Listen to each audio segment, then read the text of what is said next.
It was a very troubled time in my life. I decided to move away from family, from the place that has been my home forever, and when I say home, I don't just mean the house that I stay in, the family, but it's the faces that are familiar to me, the places that are familiar to me, and the situations that I've come to expect and know how to deal with, and even change that somehow we know that it's coming. When you are in a familiar setting for so long, you just know when things take a turn. And so I've been in that kind of a setting for very long, since I was a child. So for me to decide to leave home, to leave my family, I've never been out of Shillong before December 2014. Never ever. So it's just been just me and my family and my close friends, and I've always been a very introverted person. So I think for a lot of people in my own family, it was a huge surprise deciding to go out. I mean, my sister's right there and she knows. I think it came as a surprise to everyone when I said, I'm going out of Shillong to look for a job. Do you have a job waiting for you? No. Do you know what you want to do? No.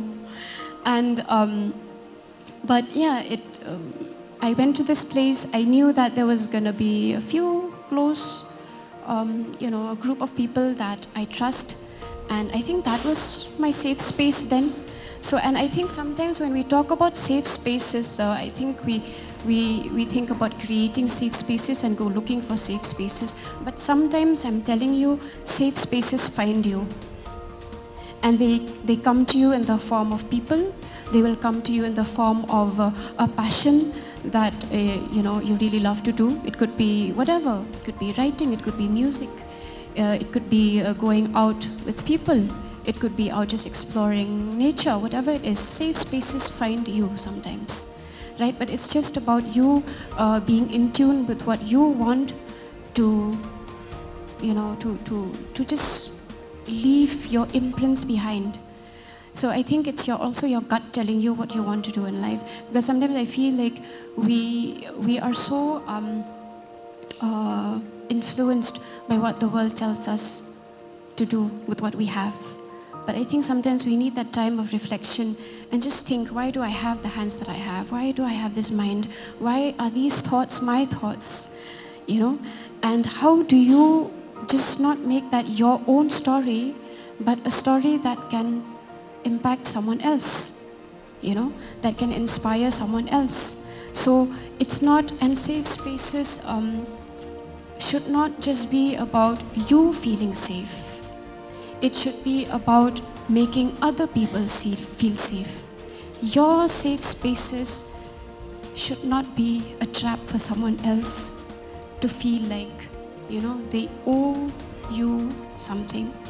But it's just about, just to reiterate what Ma'am Daffy was saying, to just be there for one another, to just be kind to one another, and just be human with one another, and just be real with one another. And knowing that each journeys are personal, your own journeys are different, you come with different stories and different struggles, but I think all of us are leading or walking towards a path that we want to leave something behind. Otherwise, what is the point of us coming to work every day? Barraj was saying that he works because it's his family that drives him to do what he does best. So if you come to office every day and you don't know why you're there, I think maybe this is the day that sets the perfect premise for you to think, why is it that I come to work every day? What am I doing, or why am I doing what I'm doing? So I think also just to touch upon a purpose again, I think it all leads to purpose. So if you come to work and we talk about work pressure, we talk about so many things, and we talk about how finding a day like this is so difficult because of the work that we engage with, and the teams that we have spread across the state. But if you come to work every day and you go home tired, I think that is a blessing.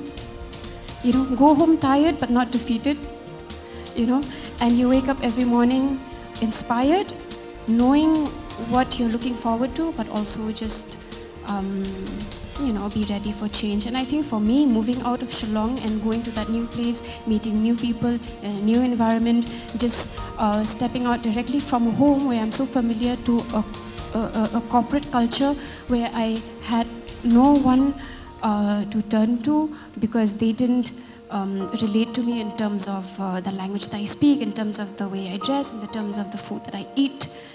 It's just about, I think, going back inward and thinking and remembering why you're there, and also remembering that there are other people in that same setting who are maybe struggling with the same insecurities at that very point of time. And then when we were in tune with all of that, I think it's just about creating safe spaces for one another.